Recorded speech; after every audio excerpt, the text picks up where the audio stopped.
ಎಲ್ಲಿಯ ತನಕ ಹೋರಾಟ, ಎಲ್ಲಿಯ ತನಕ ಹೋರಾಟ, ಗೆಲ್ಲುವ ತನಕ ಹೋರಾಟ. ತೀರ್ಪಂತೆ ತೀರ್ಪು, ತೀರ್ಪಂತೆ ತೀರ್ಪು, ತೀರ್ಪಂತೆ ತೀರ್ಪು, ತೀರ್ಪಂತೆ ತೀರ್ಪು, ಕೋರ್ಟ್ ಅಂತ ಕೋರ್ಟು, ತೀರ್ಪಂತೆ ಹೆದರುವುದಿಲ್ಲ, ಲಾಠಿಗೆ ನಾವು ಹೆದರುವುದಿಲ್ಲ, ಲಾಠಿಗೆ ನಾವು ಹೆದರುವುದಿಲ್ಲ, ಊಟಿಗೆ ನಾವು ಹೆದರುವುದಿಲ್ಲ, ಊಟಿಗೆ ನಾವು ಹೆದರುವುದಿಲ್ಲ, ಗಾಜಿಗೆ ನಾವು ಹೆದರುವುದಿಲ್ಲ, ಗಾಜಿಗೆ ನಾವು ಹೆದರುವುದಿಲ್ಲ. ಭ್ರಷ್ಟ ಸರ್ಕಾರಕ್ಕೆ, ಭ್ರಷ್ಟ ಸರ್ಕಾರಕ್ಕೆ, ಧಿಕ್ಕಾರ, ಧಿಕ್ಕಾರ, ಸಾರ್ವಜನಿಕರ ಹಣವನ್ನು ನುಂಗಿ ನೀರು ಕುಡಿಯುತ್ತಿರುವ ರಾಜ್ಯ ಸರ್ಕಾರಕ್ಕೆ, ಧಿಕ್ಕಾರ, ಧಿಕ್ಕಾರ, ದರೋಡೆಕೋರರ ಸರ್ಕಾರಕ್ಕೆ ಧಿಕ್ಕಾರ, ಧಿಕ್ಕಾರ. ಬೇಕೇ ಬೇಕು, ನ್ಯಾಯ ಬೇಕು, ಬೇಕೇ ಬೇಕು. ನ್ಯಾಯ ಬೇಕು. ಎಲ್ಲಿಯ ತನಕ ಹೋರಾಟ, ಬೇಕೇ ಬೇಕು. ನಾವು ಮೈಸೂರಿಗೆ ಹೋಗಿ ಅವ್ರ ಬೆಂಬಲ ಕೊಡಬೇಕು. ಅವ್ರು ನಡೆಸ್ತಾ ಇರೋದ ಧರಣಿಗೆ ನಾವು ಶಕ್ತಿ ತುಂಬಬೇಕು ಅಂತ ಹೇಳಿ ಅವರು ಇವತ್ತು ನೇರವಾಗಿ ಬೆಳಗಾವಿಯಿಂದ ಇಲ್ಲಿ ಬಂದಿದ್ದಾರೆ. ಬೆಳಿಗ್ಗೆಯಿಂದ ನಮ್ಮ ಜೊತೆಯಲ್ಲಿ ಧರಣಿಯಲ್ಲಿ ಭಾಗವಹಿಸ್ತಾ ಇದ್ದಾರೆ. ಈಗ ತಿಳಿದು ಮೊನ್ನೆ ನಡೀತಾ ಇರುವಂತಹ ಅಧಿವೇಶನದಲ್ಲಿ ಕನ್ನಡ ರಕ್ಷಣಾ ವೇದಿಕೆಯಿಂದ ಇವರು ಮನವಿ ಪತ್ರವನ್ನು ಕೊಟ್ಟಿದ್ದಾರೆ ಮುಖ್ಯಮಂತ್ರಿಯವರಿಗೆ. ಏನಂತ, ಹರಿತಾ ಇರೋ ನೀರನ್ನ ದಯವಿಟ್ಟು ನಿಲ್ಲಿಸಿ, ನೀರು ಬಿಡಬೇಡಿ ಅಂತ ಹೇಳಿ ಮನವಿ ಮಾಡಿದ್ದಾರೆ. ಅವರು ಇವ್ರಿಗೆ ಪ್ರಾಮಿಸ್ ಮಾಡಿದ್ದಾರೆ, ನಾವು ಆ ಕೆಲಸ ಮಾಡ್ತೀವಿ ಅಂತ. ಆ ಕೆಲಸ ಮಾಡೋದಿರ್ಲಿ, ಅದ್ರ ಬಗ್ಗೆ ಒಂದು ನಿಮಿಷ ಯೋಚನೆನೂ ಕೂಡ ಅವ್ರು ಮಾಡಿರೋದಿಲ್ಲ. ಈ ಕಾವೇರಿ ನೀರು ಯಾವಾಗ ನ್ಯಾಯಮಂಡಳಿ ತೀರ್ಪು ನೀಡಿದೋ, ಮತ್ತೆ ಅಲ್ಲಿ ಸುಪ್ರೀಂ ಕೋರ್ಟ್ ಅದನ್ನ ಎತ್ತಿಡಿದೋ, ಜನರು ಬೆಂಗಳೂರು ಬಂಧನ ಮಾಡಿದ್ರು. ಎಲ್ಲ ಕನ್ನಡ ಪರ ಸಂಘಟನೆ ಮುಖಂಡರುಗಳು ಸೇರಿ ಕರ್ನಾಟಕ ಬಂದ್ ಮಾಡಿದ್ವಿ. ಈ ಒಂದು ಏನು ಒಂದು ಗಲಾಟೆ ಆಗ್ತಾ ಇದೆ, ಇದು ಹೆಚ್ಚಿನ ರೀತಿಯಲ್ಲಿ ಆಗುತ್ತೆ ಅನ್ನುವ ಏಕೈಕ ಉದ್ದೇಶದಿಂದ ಶಿವಮೊಗ್ಗದಲ್ಲಿ ನಮ್ಮ ಸರ್ಕಾರದವರು ಗಲಾಟೆ ಮಾಡ್ತಾರೆ. ಶಿವಮೊಗ್ಗದಲ್ಲಿ ಡೈವರ್ಷನ್ ಮಾಡಕ್ಕೋಸ್ಕರ ಇದೇನ್ ಯಾರಿಗೆ ಗೊತ್ತಿಲ್ಲ ಅಂತ ತಿಳ್ಕೊಂಡ್ಬಿಟ್ಟಿದ್ದಾರೆ ಅವರು. ಅವರು ₹1 ಕೆಲಸ ಮಾಡ್ತಾ ಇಲ್ಲ ಕಾವೇರಿ ನೀರು ನಿಲ್ಸಕ್ಕೆ.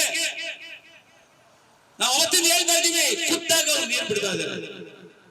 ಬರ್ಲಿ ಇವತ್ತು ಯಾರಾದ್ರು ಒಬ್ರು ಸಚಿವರು, ಒಬ್ರು ಶಾಸಕರು ಕಾಂಗ್ರೆಸ್ನವರು ಮತ್ತು ಮುಖ್ಯಮಂತ್ರಿ ಆದಿಯಾಗಿ ಯಾರಾದ್ರೂ ಒಬ್ರು ಇದನ್ನ ಕಾವೇರಿ ತೀರ್ಪನ್ನ ಖಂಡಿಸಿದಾರಾ? ಎಲ್ಲಾದ್ರೂ ನೋಡಿದಿರಾ, ಕೇಳಿದಿರಾ? ಯಾರಾದ್ರೂ ನೋಡಿದಿರಾ, ನೀವು ಕೇಳಿದಿರಾ? ಅವರು ಯಾರೂ ಖಂಡಿಸಲೇ ಇಲ್ಲ. ಅಂದ ಮೇಲೆ ಖುದ್ದಾಗಿ ನೀರು ಬಿಡ್ತಾ ಇದ್ದಾರೆ ಅಂತ ಅರ್ಥ. ನಮ್ಮ ಡಿ.ಕೆ. ಶಿವಕುಮಾರ್ ಅವರು ಉಪಮುಖ್ಯಮಂತ್ರಿಗಳು ಕಾವೇರಿ ನೀರು ವಿಚಾರವಾಗಿ ಏನೇನು ತಿಳ್ಕೊಂಡಿಲ್ಲ ವಿಷಯ, ಏನೇನೋ ಮಾತಾಡ್ತಾರೆ, ಅರ್ಧಂಬರ್ಧ ಮಾತಾಡ್ತಾ ಇದ್ದಾರೆ. ದಯವಿಟ್ಟು ಇನ್ನೊಂದ್ಸಲ ಹೇಳ್ತೀನಿ, ಈಗಾಗಲೇ 5 ಸಲ ಹೇಳ್ತೀನಿ, 6 ಸಲ ಹೇಳ್ತಾ ಇದ್ದೀನಿ. ಉಪಮುಖ್ಯಮಂತ್ರಿ ಡಿ.ಕೆ. ಶಿವಕುಮಾರ್ ಅವರೇ, ದೇವೇಗೌಡರು ಮನೆಗೆ ಹೋಗಿ ಕಾವೇರಿ ಬಗ್ಗೆ ತಿಳ್ಕೊಳ್ಳಿ. ಸರ್, ಅಲ್ಲಿ ಏನ್ ಸಮಸ್ಯೆ ಇದೆ, ಕಾವೇರಿ ಡ್ಯಾಮ್ ಎಷ್ಟು ಅಡಿ ನೀರು ತುಂಬುತ್ತೆ, 100 ಅಡಿ ಕೆಳಗಾದ್ರೆ ನೀರು ಎಷ್ಟು ಕುಡಿಯಕ್ಕೆ ನೀರು ಸಿಗತ್ತೆ, ಎಷ್ಟು ಸಿಗೋದಿಲ್ಲ. ಆಮೇಲೆ 1974 ಇದು ಏನು ಬ್ರಿಟಿಷ್ ಕಾಲದಲ್ಲಿ ಆಗಿದ್ದಂತ ಅಗ್ರಿಮೆಂಟ್ ಬಿಡ್ದಾಗಿದೆ. ಇಂಥ ವಿಚಾರಗಳನ್ನ ಬಗ್ಗೆ ತಿಳ್ಕೊಳ್ಳಿ, ಆಮೇಲೆ ನೀವು ಹೇಳಿಕೆ ನೀಡಿ, ಮಾತಾಡಿ. ಹಾಗಾಗಿ ಇವತ್ತು ನಾವು ಯಾವುದೇ ಕಾರಣಕ್ಕೂ ಕೂಡ ಕಾವೇರಿ ನೀರು ನಿಲ್ಲವರೆಗೂ ಕೂಡ ತಮಿಳುನಾಡಿಗೆ ಏನು ನಡೀತಾ ಇದೆ ಅಲ್ಲಿ ನಿಲ್ಸೋವರೆಗೂ ಕೂಡ ನಾವು ಈ ಹೋರಾಟವನ್ನ ಧರಣಿ ಮುಂದುವರಿಸ್ತೀವಿ ಅಂತ ಹೇಳ್ತಾ, ನಮ್ಮ ಸಹೋದರರು ಬೆಳಗಾವಿಯಿಂದ ಬಂದಿದ್ದಾರೆ, ಅವ್ರಿಗೆ ಮತ್ತೊಮ್ಮೆ ಸ್ವಾಗತ. ಇವತ್ತು ನಾವು ಬೆಳಗಾಂ ಜಿಲ್ಲೆಯಿಂದ ಮೈಸೂರು ತನಕ ನಮ್ಮ ಕನ್ನಡ ರಕ್ಷಣಾ ವೇದಿಕೆಯ ಎಲ್ಲ ಪದಾಧಿಕಾರಿಗಳು, ನಮ್ಮ ಉತ್ತರ ಕರ್ನಾಟಕ ರಾಜ್ಯಾಧ್ಯಕ್ಷರಾದ ಬಸವರಾಜ್ ಪಂಜಾನಟ್ಟಿ ಅವರು, ಯಶವಂತ್ ತೋಳೆ ಅವರು, ಕೆಂಪಯ್ಯ ಪುರಾಣಿಕ್ ಅವರು ಎಲ್ಲ ನಮ್ಮ ನಿಯೋಗ ಕರ್ಕೊಂಡು ಈ ಮೈಸೂರು ಒಳಗೆ ಏನು ಕಾವೇರಿ ಕ್ರಿಯಾ ಸಮಿತಿಯ ಒಂದು ಹೋರಾಟವನ್ನು 39 ದಿನಗಳವರೆಗೆ ಏನು ಮಾಡ್ತಾ ಇದ್ದಾರೆ, ಇವರಿಗೆ ನಾವು ಒಂದು ಬೆಂಬಲಾರ್ಥವಾಗಿ ಇಲ್ಲಿ ಮೈಸೂರಿಗೆ ಬಂದು ಅವರ ಹೋರಾಟದಲ್ಲಿ ಭಾಗವಹಿಸಿ ನಾವು ಒಂದು ಈ ಕಾರ್ಯಕ್ರಮ ನಾವು ನಿಮ್ಮ ಜೊತೆ ಹೋರಾಟಕ್ಕೆ ಸದಾ ಸಿದ್ಧದೀವಿ ಅಂತ ಹೇಳಿ ಇವತ್ತು ನಾವು ಆ ಬೆಳಗಾಂದಿಂದ ಬಂದ ಒಂದು ಬೆಂಬಲವನ್ನು ಇಲ್ಲಿ ಕೊಟ್ಟ ಸೂಚಿಸಿ ನಾವು ನಮ್ಮದು ಒಂದು ನಿರಂತರ ನಮ್ಮ ಉತ್ತರ ಕರ್ನಾಟಕದೊಳಗೆ ಕಾವೇರಿ ಹೋರಾಟ ಸಲುವಾಗಿ ನಾವೊಂದು ನಿರಂತರ ಹೋರಾಟವನ್ನು ಮಾಡ್ತೀವಿ ಅಂಥೇಳಿ ನಾವು ಇಲ್ಲೆಲ್ಲ ಏನು ಹೋರಾಟಗಾರರದಾರಲ್ಲ ಇವರೆಲ್ಲ ಬ್ರದರ್ಸ್ಗಳಿಗೆ, ನಮ್ಮ ಅಣ್ಣ ತಮ್ಮಂದ್ರುಗಳಿಗೆ, ಕನ್ನಡದ ಮನಸ್ಸುಗಳಿಗೆ, ಎಲ್ಲ ಕನ್ನಡ ಪರ ಹೋರಾಟಗಾರರಿಗೆ ಆ ಬೆಂಬಲ ಕೊಟ್ಟು ಹೋಗ್ಬೇಕಂತ ನಾವು ಇವತ್ತು ಬಂದಿದ್ದೀವಿ ಅಲ್ಲಿಂದ ಇಲ್ಲಿ ತನಕ.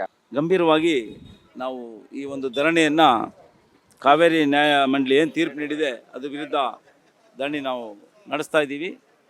ಬೆಳಗಾಮಿಂದ ನಮ್ಮ ಬೆಳಗಾಂ ಸಹೋದರರು, ಕನ್ನಡ ರಕ್ಷಣಾ ವೇದಿಕೆ ಅಧ್ಯಕ್ಷರು ಕೆಂಪಣ್ಣ ಚೌಕಶಿ ಮತ್ತು ಅವ್ರ ಜೊತೆ ಎಲ್ಲ ಪದಾಧಿಕಾರಿಗಳು ಬಂದು ಇವತ್ತು ಸೀದಾ ಬೆಳಗಾಮಿಂದ ಬಂದು ನಮ್ಮ ಸಹೋದರಲ್ಲಿ ಕಾವೇರಿ ನೀರು ನಿಲ್ಲಿಸಬೇಕು, ತಮಿಳುನಾಡಿಗೆ ಹರಿತಾ ಇರೋ ನೀರು, ಅವ್ರು ಧರಣಿ ಮಾಡ್ತಾ ಇದ್ದಾರೆ, ಅವ್ರು ಬೆಂಬಲ ಕೊಡಬೇಕು ಅಂಥೇಳಿ ಅಲ್ಲಿಂದ ಬಂದು ಬೆಳಗ್ಗೆಯಿಂದ ನಮ್ಮ ಜೊತೆ ಕೂತ್ಕೊಂಡು ಇಲ್ಲಿ ನಮಗೆ ಬೆಂಬಲ ಸೂಚಿಸಿದ್ದಾರೆ. ಹಾಗಾಗಿ ಇಡೀ ಕರ್ನಾಟಕ ಏನು ಸಮಗ್ರ ಉತ್ತರ ಕರ್ನಾಟಕ, ದಕ್ಷಿಣ ಕರ್ನಾಟಕ ಅನ್ನೋ ಉದ್ದೇಶ ಏನೂ ಇಲ್ಲ, ಎಲ್ಲ ಒಂದೇ ನಾವು. ಸೊ ಹಾಗಾಗಿ ನಮ್ಮ ಚಾಮರಾಜನಗರದಿಂದ ಹಿಡಿದು ಬೀದರ್ವರೆಗೂ ಯಾವುದೇ ಒಂದು ಸಮಸ್ಯೆ ಬಂದರೂ ಎಲ್ಲ ಕನ್ನಡ ಪರ ಸಂಘಟನೆಗಳ ಮುಖಂಡರುಗಳು, ನಾಯಕರು ಒಗ್ಗಟ್ಟಾಗಿ ಹೋರಾಟ ನಡೆಸ್ತಾರೆ ಅನ್ನೋದಕ್ಕೆ ಇದು ಸಾಕ್ಷಿಯಾಗಿದೆ.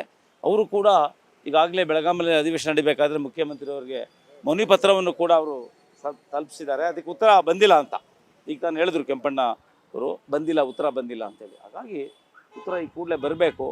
ಅವರು ಕೊಡುವಷ್ಟು ಅವ್ರಿಗೆ ಮನಸ್ಸಿಲ್ಲ, ಇದರಲ್ಲೇ ಗೊತ್ತಾಗ್ತಾ ಇದೆ ರಾಜ್ಯ ಸರ್ಕಾರಕ್ಕೆ ಈ ತಮಿಳ್ನಾಡಿಗೆ ಹರಿದು ಹೋಗ್ತಾರೆ ನೀರು ನಿಲ್ಸೋಕ್ಕೆ ಮನಸ್ಸಿಲ್ಲ ಅನ್ನೋದು. ಹಾಗಾಗಿ ಅವ್ರು ಏನು ಮಾಡ್ತಾರೋ ಮಾಡಲಿ, ನೋಡೋಣ. ನಮ್ಮ ಹೋರಾಟ ಮಾತ್ರ ನಾವು ಮುಂದುವರಿಸ್ತೀವಿ.